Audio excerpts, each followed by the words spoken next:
You think you're so clever playing that message for the whole room to hear, like it's some kind of performance. Dad and I had everything under control with the cabin. You were never supposed to find out about the sale. All these years of pretending we were a normal family, and you had to go and ruin it with one accidental play. This is why we kept it from you. You always turn everything into a crisis, so you can be the one holding the moral high ground. Now look at what you've done. Mom won't even come out of the kitchen, and the rest of the weekend is finished because of you. Hi, my name is Lauren Ellis. I am 34 years old.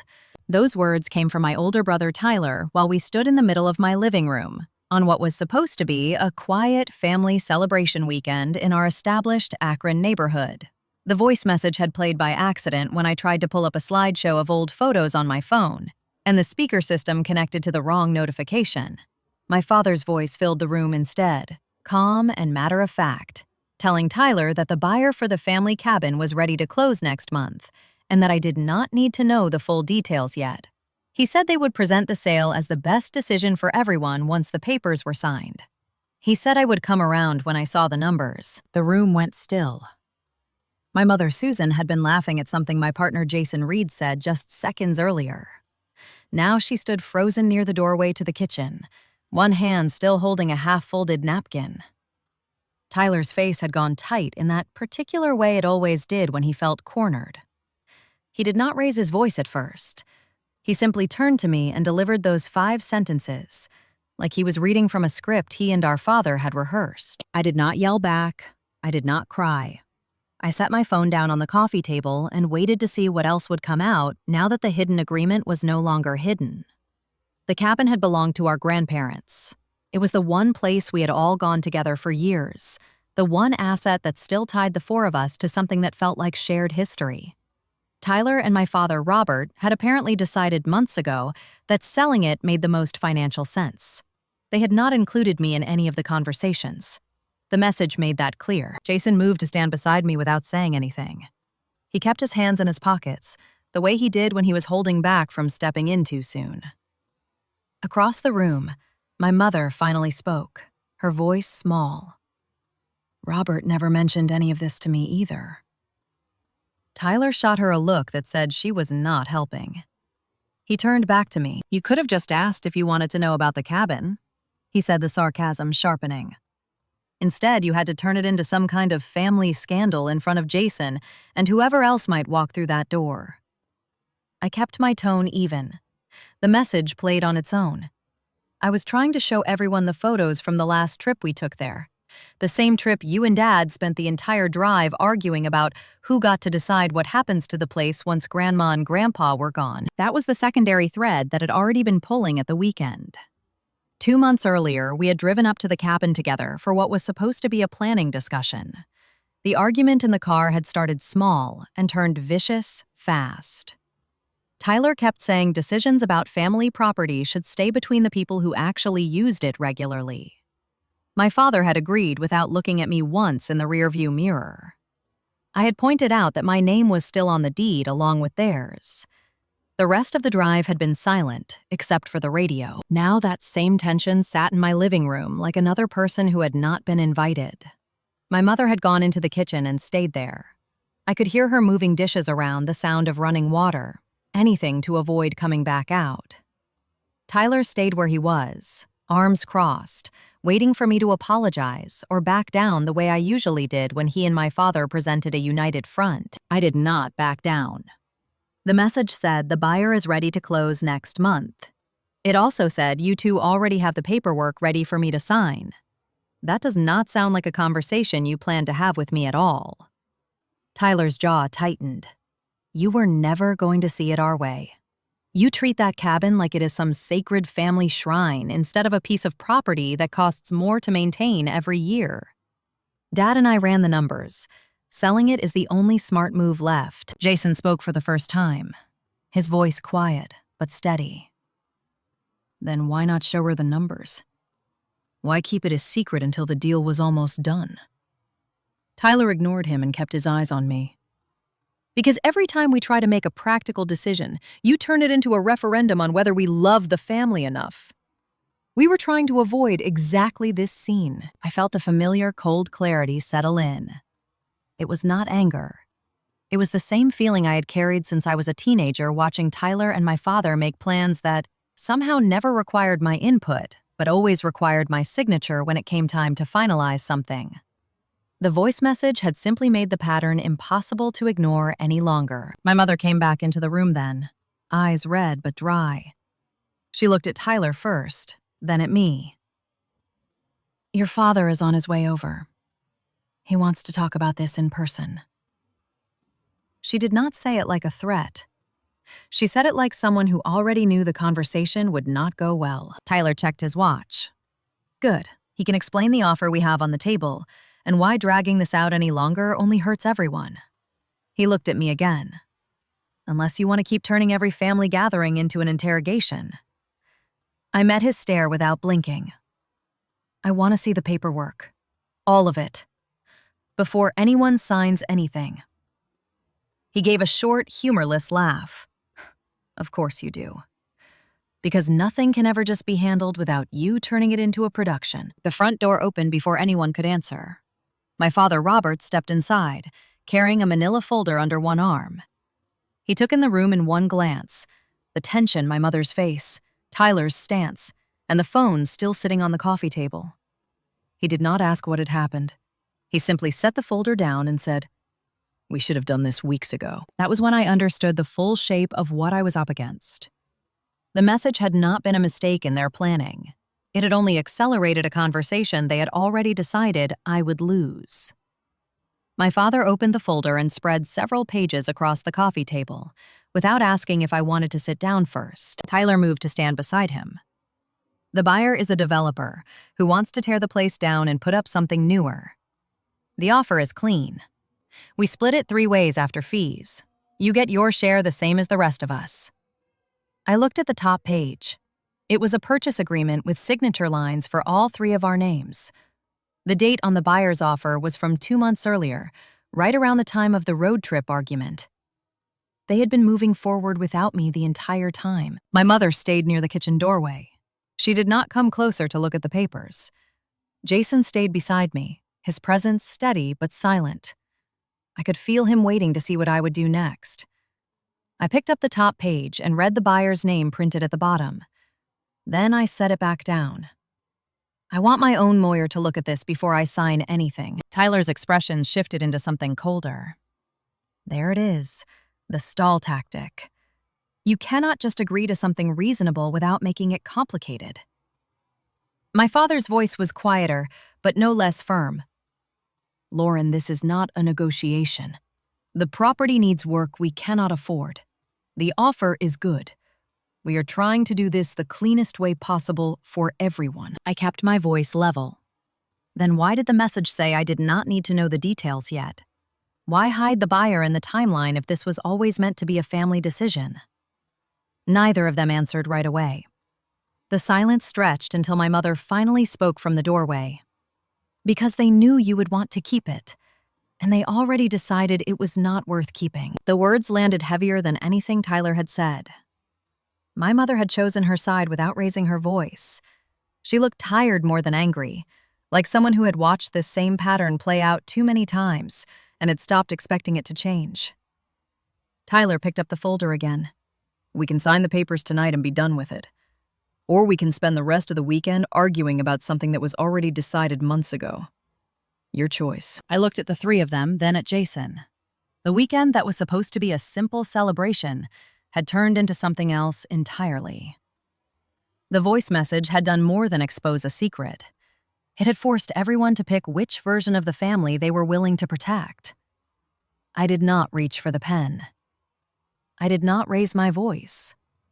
I simply said, "I am not signing anything until I have time to read every page and talk to someone who is not already in this room." Tyler shook his head once the movement sharp. "You are going to drag this out until the offer falls through. That is what you do." My father closed the folder. "Then we will wait. But the longer we wait, the more likely the buyer walks away. Think about what that means for your share." He did not wait for an answer. He turned and walked toward the kitchen, my mother following without looking back at me. Tyler stayed where he was for another few seconds, studying my face like he was trying to decide if I was bluffing. Then he followed them. Jason waited until the three of them were out of the room before he spoke. "You okay?" I nodded once. "I will be." I was not okay. Not yet. But I was clear. The message had played by accident, yet everything that followed felt inevitable. The hidden agreement between my father and my older brother had been in place long before that weekend. The only thing that had changed was that I had heard it out loud. If a single voice message has ever rewritten everything you thought you knew about your own family, drop a "okay" if this hit home. I stayed in the living room while the others talked in low voices in the kitchen. Jason sat on the arm of the couch, not pushing, just present. Outside, the neighborhood was quiet, in the way Akron neighborhoods get on weekend afternoons. The kind of quiet that usually felt peaceful. Today, it felt like the calm before something else broke open. I did not know yet that Karen Walsh from next door had been in her front yard the entire time, or that she had seen my father arrive with the folder and heard enough through the open window to understand the shape of what was happening inside. I only knew that the weekend I had planned as a simple gathering had become the moment everything I had accepted about my place in this family stopped being acceptable. Tyler's voice carried from the kitchen, again lower now, but still sharp. "She is going to make this as difficult as possible. She always does." My father answered with something I could not quite hear. My mother said nothing. I looked at Jason. "I need to make a call." He nodded. "Take your time." I stepped into the hallway with my phone and scrolled to the number for the one person outside this house who had never treated family decisions like private negotiations. I did not know what I was going to say yet. I only knew that I was done letting the same pattern repeat without pushing back. The call connected on the second ring. I took a breath and started to explain what had just happened in my living room. Halfway through the first sentence, I heard the front door open again. My father was leaving. Tyler was right behind him. My mother stayed in the kitchen, the sound of running water still going. I kept talking on the phone, my voice steady. Whatever came next, I was no longer going to pretend the hidden agreements did not exist.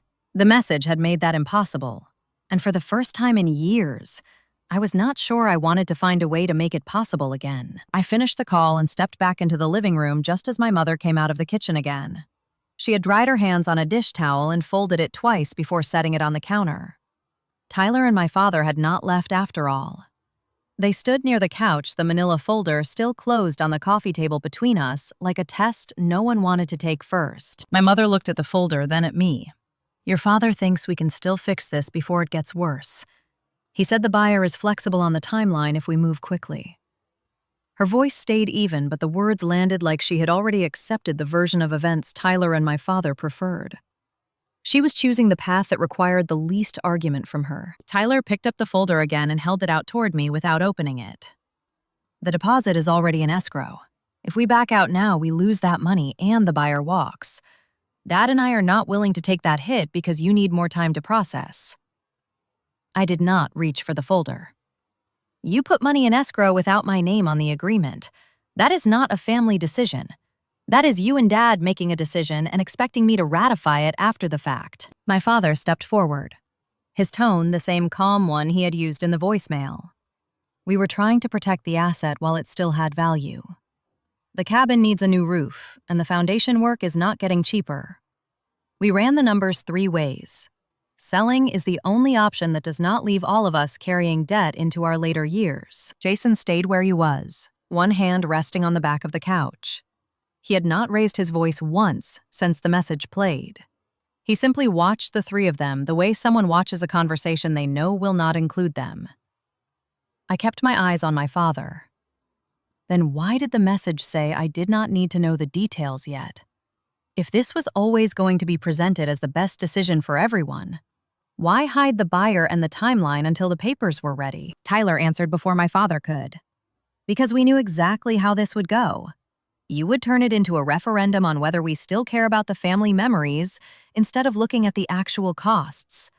We have had this same fight every time something needs to be decided about that place. The road trip 2 months ago proved it. You spent the entire drive listing every reason we should keep pouring money into a building none of us use more than 2 weekends a year. The road trip argument surfaced again exactly as I had known it would. That drive had started with my father suggesting we take a look at the place together, and had ended with Tyler telling me I was the reason nothing ever got resolved in this family. I had pointed out that my name was still on the deed. Tyler had said names on paper did not mean equal say when one person refused to see reality. My father had not disagreed. Now the same logic was being applied to the sale.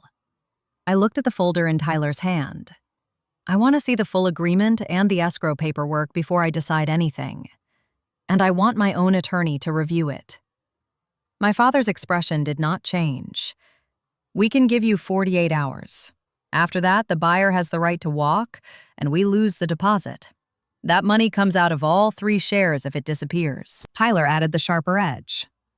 48 hours is more than you gave us when you decided to play that message in front of everyone. You made this public. Now we are dealing with the consequences on your timeline. I felt the shift in the room. They were no longer asking. They were setting a deadline and framing any resistance as the thing that would cost the family money. My mother had moved to stand beside my father without realizing she had done it. The 3 of them formed a line on one side of the coffee table. Jason and I stood on the other. I picked up my phone from where I had left it earlier. I am going to call Sarah Klein. She handled the estate paperwork when Grandma passed. She can look at this tonight. Tyler gave a short laugh that held no humor. Of course you are calling a lawyer. That is your first move every time something does not go the way you want. You turn family into litigation before you even read the offer. I did not defend the choice. I simply opened my contacts and found Sarah's number. The call went to voicemail. I left a short message explaining that I needed a review of a real estate agreement and that time was short. When I ended the call, the room had not moved. My father checked his watch. We will come back tomorrow evening. Have your questions ready. We are not extending this past the buyer's deadline. They left without another argument. My mother paused at the door long enough to say, I know this is hard for you, but your father and brother have been carrying the maintenance costs for years. Maybe that counts for something. Then she followed them out. The door closed. Jason waited until the car pulled away before he spoke. You handled that better than I would have. I sat on the edge of the couch and opened the folder they had left behind. The purchase agreement was there, along with the escrow instructions, and a short addendum about how the proceeds would be divided after closing costs. My name was listed as one of the sellers, but the signature lines for my father and Tyler were already filled in. They had signed before they brought the papers to my house. I set the pages down. They signed without me. The only thing missing is my signature. That is why the message said I did not need to know the details yet. They were going to present it as already done. Jason read the signature page over my shoulder. That changes the math. If they already committed, the pressure is not really about protecting the deposit. It is about forcing you to close the deal they already made. I nodded once. The cold clarity stayed in place. It was not the money that stung. It was the assumption that my agreement was optional, and my objections were obstacles to be managed after the fact. The same pattern that had run through every major decision about the cabin since our grandparents died. I spent the rest of the afternoon on the phone with Sarah Klein's office. Her paralegal took the details and promised someone would review the documents by morning. I scanned and emailed the pages. When I finished, the house felt larger than it had that morning. The family celebration weekend had emptied out in the space of a few hours. Jason made coffee and set a mug on the table in front of me without asking if I wanted it. What happens if you do not sign? I looked at the folder again. They lose the deposit and the buyer walks, or they find a way to force the sale without my signature, which they cannot do because my name is on the deed. Or they try to buy me out at a lower number once the first offer collapses. He sat across from me. And what happens if you do sign? I met his eyes. They get exactly what they planned. The cabin disappears. The money gets divided 3 ways, and the next time a family decision comes up, they will do the same thing, because it worked. Neither option felt like a win. Both carried costs I had not wanted to pay. I had spent years trying to keep the cabin as the one place that still belonged to all of us equally. Now that place was being turned into a transaction I was expected to approve, after it had already been arranged. The light outside had started to fade when the knock came at the front door. It was not loud. It was the kind of knock someone makes when they are not sure they should be there at all. I opened it to find Karen Walsh from next door standing on the porch. She held a small plate of cookies wrapped in plastic, the kind of gesture that usually meant she had seen something and did not know how else to start the conversation. "I saw your family leave earlier," she said, "and I heard some of what was said through the window when I was working in the yard. I am not trying to intrude, but I thought you should know that your father was on the phone in the driveway before he came inside.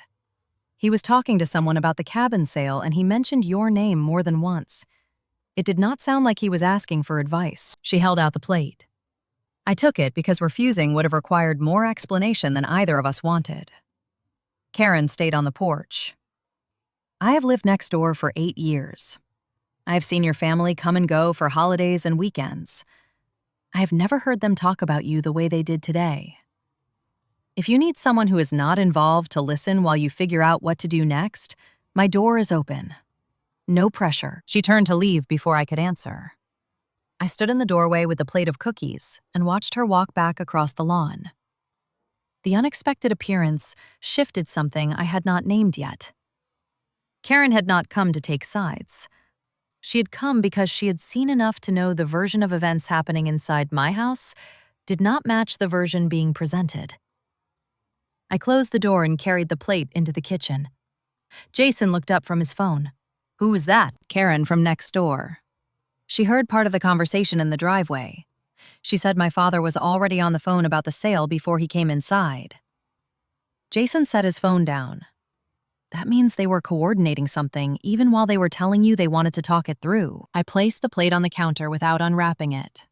The cold clarity remained, but a new layer had settled over it. The hidden agreement was not just between my father and Tyler. It had already involved other people, other conversations, other steps taken while I was still being told the decision was not final. I picked up my phone again and opened the call log. Sarah Klein's office had not called back yet.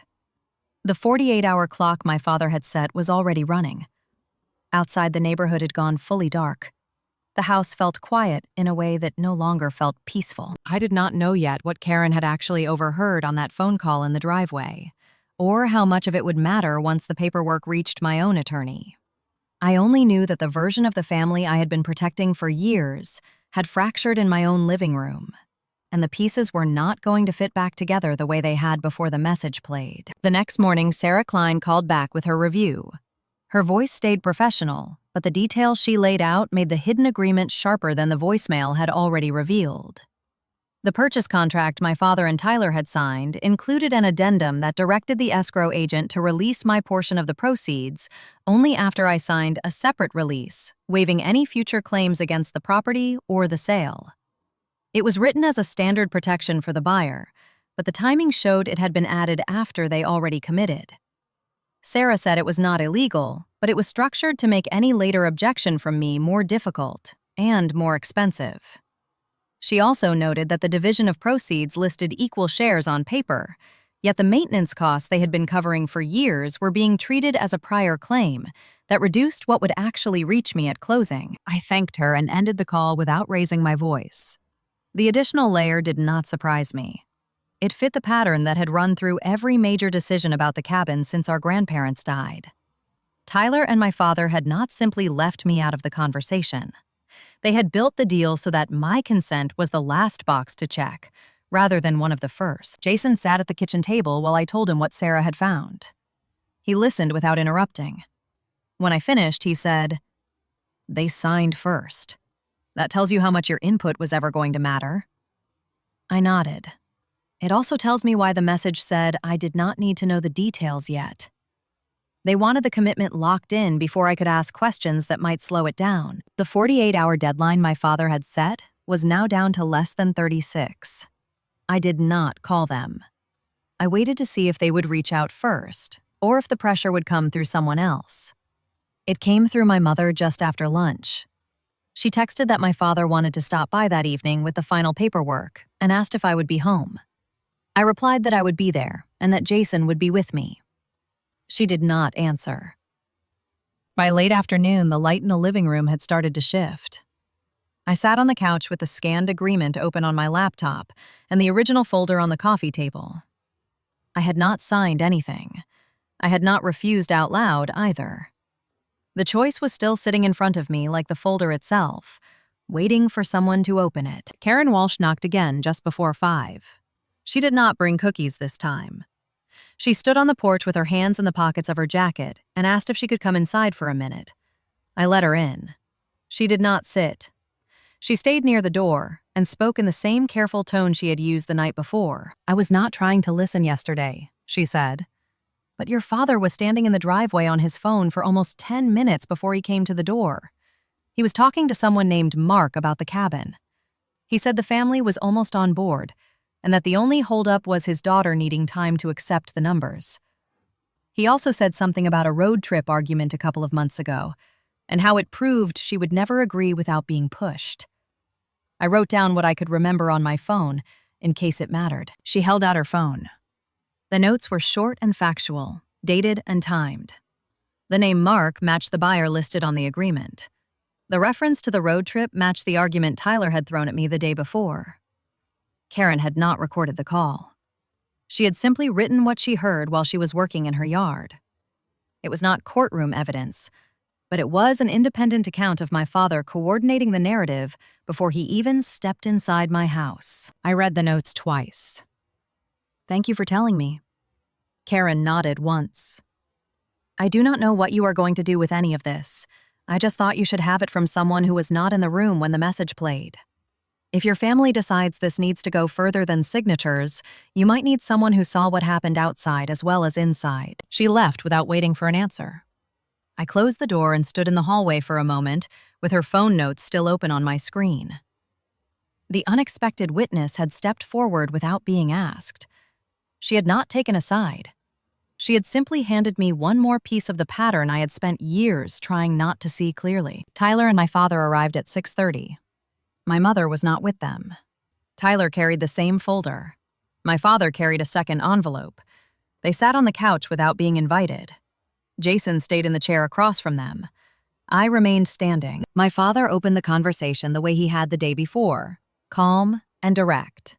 "We have the final paperwork. The buyer is still willing to close on the original timeline if we sign tonight. The addendum Sarah Klein flagged is standard. It protects everyone from future claims once the deal is done." Tyler set the folder on the table and tapped it once. "We are not asking you to like it. We are asking you to sign so we can all move on. The longer you drag this out, the more it costs all of us." I did not sit. I did not raise my voice. The message from Dad said I did not need to know the details yet. Karen from next door heard you in the driveway telling the buyer that the only holdup was me needing time to accept the numbers.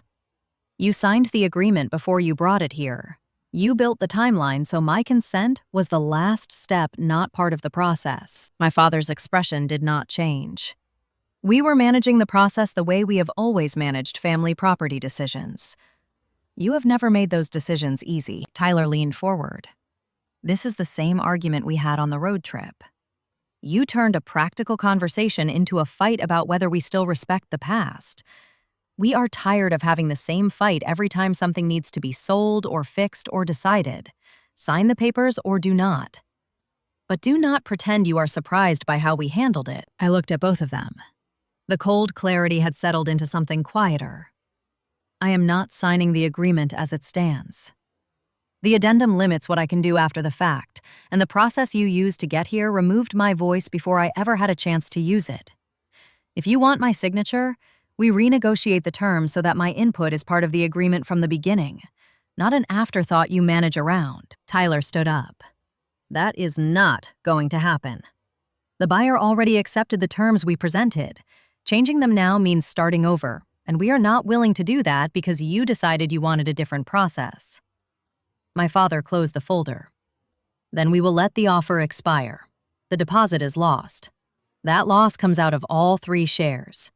You are choosing to cost this family money because you cannot accept that sometimes decisions get made without everyone in the room. They left without waiting for an answer. The door closed behind them the same way it had the day before. My mother had not come with them. She had not called. The pattern was complete. They had presented the deal as already done and framed my refusal as the thing that broke the family. I sat on the couch after they were gone. Jason moved to sit beside me without speaking. The folder stayed on the table. I did not open it again. The choice I had made was not the one that would protect the cabin or preserve the money. It was the one that refused to ratify a process that had treated my consent as optional from the start. Over the next week, the offer did expire. The buyer walked. The deposit was lost and split 3 ways as a deduction from what would have been our proceeds. Tyler sent one text telling me the family was done trying to include me in decisions that required practicality over sentiment. My father did not call. My mother sent a single message saying she hoped I understood why they had to move forward without me. I did not answer any of them. Karen Walsh came over once more, this time with no notes and no cookies. She asked if I was all right. I told her I was. She did not ask what I had done with the information she gave me. She simply said that sometimes the people next door see the parts of a family that the family itself cannot admit out loud. Then she went home. The cabin sat empty through the winter. The roof still needed work. The foundation issues remained. No one in the family mentioned it again in any message or call that reached me. The shared resource that had once tied us together had become the thing that finished separating us. I kept the deed copy in a file with the rest of the paperwork Sarah Klein had reviewed. I did not frame it as victory or loss. It was simply the record of the moment I stopped pretending that shared blood required me to accept decisions made without me. The cost was real. The family gatherings that had already been thinning stopped altogether. The road trip arguments and the cabin conversations became things that belonged to a version of us that no longer existed. Jason stayed. The house in the established Akron neighborhood stayed. The quiet that had felt like absence at first began to feel like room I had not known I needed. I did not reach out to repair what had broken. I did not chase the version of family that had required me to sign after the fact and call it unity. Months later, I drove past the cabin on a route I had not planned. The for sale sign was still there, faded from the winter. No one had bought it. The developer who had been ready to close had moved on to another property. The place sat waiting for someone else to decide what it was worth, now that the family that had argued over it for years had stopped speaking. I did not stop the car. I kept driving. The choice I had made in my living room that weekend had not saved the cabin or the money or the relationship with my father and my older brother. It had only made clear that those things had already been managed without me long before the voice message played. The cost was the loss of any remaining illusion that shared blood meant shared loyalty or shared decision-making. The gain was the quiet that came from no longer waiting for a seat at a table that had already been set without me. I chose myself that weekend. It did not feel like courage in the moment. It felt like the only option left once the pattern had been spoken out loud in my own house. The courage came later, in the decision to let the silence stand instead of trying to fill it with explanations or apologies that would have required me to accept less than I was willing to give. Thank you for listening to my story. If a family decision has ever been presented to you as already finished and your only role was to sign DRAPA, okay, if this hit home,